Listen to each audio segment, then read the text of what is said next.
A long time ago, tucked between golden deserts and endless green forests, there lived a king named Zorawar Shah. His beard had gone silver like moonlight on fresh snow, and his eyes still burned sharp as an eagle's. But his hands shook when he tried to hold the royal sword. He could feel the end coming. Zorawar had 3 sons. The oldest, Prince Arjun, was tall, proud, and loud. His voice crashed through the palace like thunder. He loved war horses and gold-plated armor.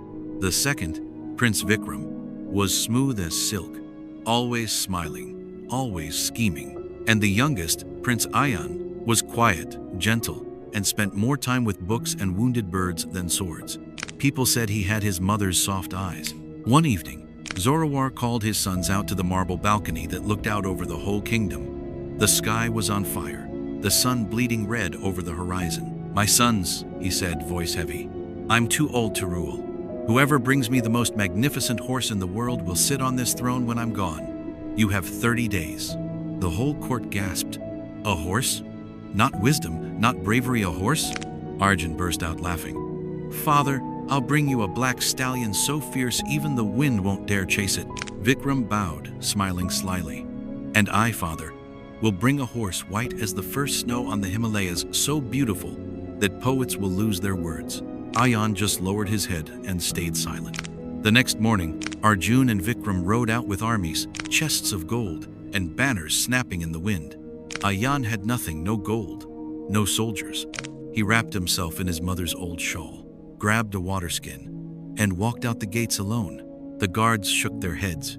"He's lost the throne." For 7 days and nights, Ayan wandered through dusty villages, crossed wild rivers, and climbed into the deep, forbidden jungle where no royal flag had ever flown. On the 8th night, exhausted, barefoot, he stumbled onto a silent lake that glowed like liquid starlight.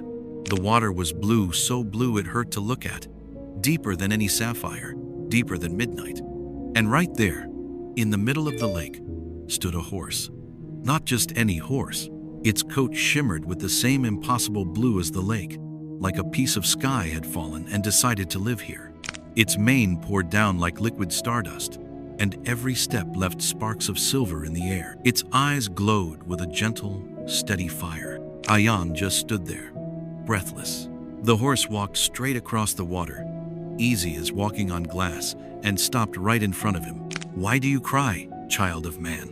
The voice was deep and musical, older than the jungle. Ayan dropped to his knees. "My father wants the most magnificent horse. My brothers will bring stallions that belong to kings. I have nothing." The blue horse lowered its head until their foreheads touched. "I am Nilu, born from the first tear the moon ever shed. I'll carry you back to your palace. I'll make you king. But you must promise me one thing."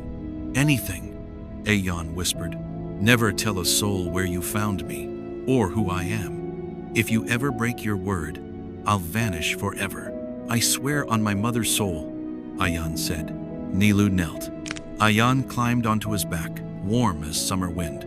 They leapt, flew, really over trees, mountains, sleeping cities, and landed soft as a sigh in the royal stables just before dawn. When the court woke up, they thought the heavens had cracked open. A horse made of starlight and ocean stood waiting in the stable.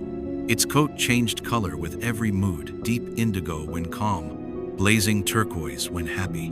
Even the oldest general in the palace wept. Day 30 came, and the brothers lined up before the throne. Arjun's black stallion reared and screamed, fire in its eyes. Vikram's white mare danced like moonlight, diamonds braided into her mane. Then Ayan stepped forward, leading Nilu. Silence. Even the birds outside stopped singing. King Zorawar stood, tears in his eyes. "The throne is yours, Ayan. This horse is not from our world." That evening, they placed the crown on Ayan's head, but joy never stays long when jealousy lives nearby. The older brothers burned with envy. At night, they whispered in the palace shadows, "How did that fool find such a creature? He must have stolen it, or bargained with jinn. We can't let him rule." Their plan grew darker than midnight. 15 days after Ayan's coronation, while he was off visiting villages, Arjun and Vikram crept into the royal stables. They brought sweet dates laced with sleeping herbs. Nilu trusted them. He trusted anyone Ayan loved. The blue horse drifted into a deep sleep. The brothers circled him, torches in hand. "Tell us, demon," Arjun hissed. "What's your real color? Where were you really born?" Nilu's eyes fluttered open, heavy and raw. His voice barely made it out. "I am as you see me. Please, I can't break my oath." Vikram just sneered. "Then die with your secret." Arjun didn't hesitate. He drew his sword and drove it straight through Nilu's heart. Blue fire burst across the stable. The horse didn't scream. He only looked so heartbreakingly sad. With his last breath, he whispered, "Ayan, forgive." When Ayan came back and saw the starlit blood spreading across the straw, he collapsed. He didn't get up for 3 days. He turned away food, ignored the crown, and said nothing to anyone. On the 4th day, Ayan lifted Nilu's body himself and carried him to the secret lake where they'd first met. He dug the grave barehanded, tearing his fingers open on stones and roots. He laid his friend to rest under a young neem tree and set a single blue flower on the mount. After that, every day, King Ayan rode alone to that lake. He'd sit by the grave, speaking to the wind as if Nilu might answer. A year went by. One morning, just as the first light brushed the grave, that little blue flower had grown into a massive tree. Its leaves shone silver blue, and its fruit glowed like tiny moons. Ayan pressed his forehead to the trunk, sobbing. "I'm sorry, my brother, I couldn't save you." The tree shuddered. A crack split down the bark, bright blue light pouring out, dazzling and wild. The tree burst open, and out stepped Nilu. Not a ghost, not a memory, Nilu, alive, shining brighter than ever. His coat glimmered with threads of gold woven into the blue, as if the stars themselves had moved in. Ayan dropped to his knees. Nilu nuzzled him and whispered, "Death couldn't keep me, because our friendship is stronger than death. The moon tear that made me is now a moon fruit in this tree. As long as it lives, I'll come back every single time." From then on, Nilu and Ayan were never apart. When enemies marched in, Nilu burst from the tree like blue lightning and scattered their armies. When drought struck, he'd leap into the sky and call the rains.